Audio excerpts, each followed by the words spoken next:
President Obama defended the surveillance programs in an interview with CBS This Morning co-host Charlie Rose.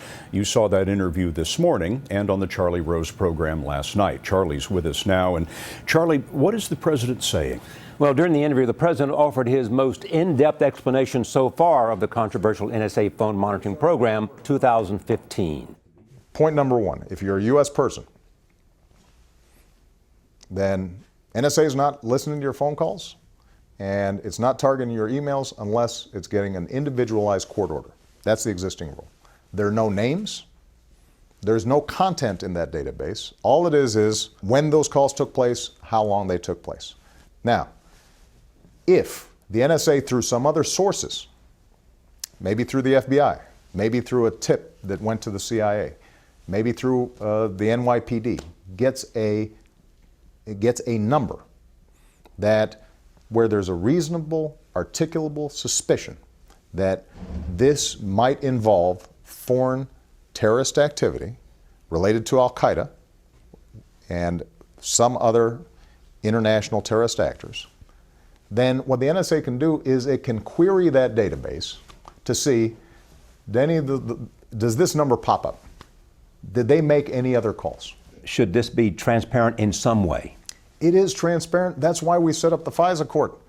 Look, my concern has always been not that we shouldn't do intelligence gathering to prevent terrorism, but rather, are we setting up a systems of checks and balances? So on this telephone program, you've got a federal court with independent federal judges overseeing the entire program, and you've got Congress overseeing the program, not just the Intelligence Committee, not just the Judiciary Committee, but all of Congress had available to it before the last reauthorization exactly how this program works. The president also discussed his recent decision to arm the Syrian opposition in that country's civil war. One of the challenges that we have is that some of the most effective fighters within the opposition have been those who, frankly, are not particularly friendly towards the United States of America, and arming them willy-nilly is not a good recipe for meeting American interests over the long term. You know, a lot of critics have suggested that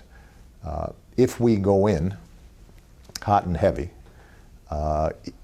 no-fly zones, setting up humanitarian corridors, and so forth. Heavy artillery. That offers a simpler solution. But the fact of the matter is, for example, 90% of the deaths that have taken place haven't been because of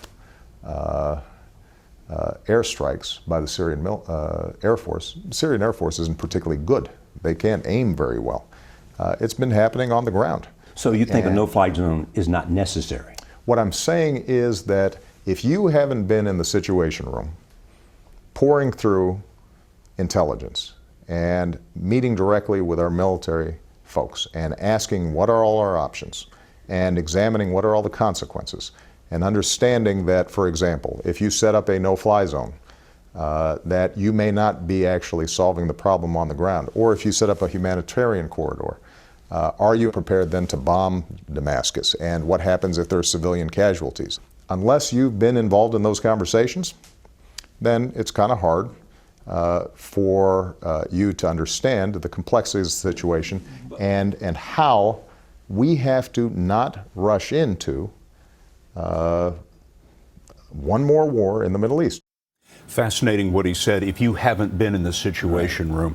When you look at the longer interview on the Charlie Rose program, which went on almost an hour, it was almost as though the president was trying to explain to you what it's like to be president and how hard that can be. That's exactly it, Scott. There was a sense, one, he wanted to have a conversation.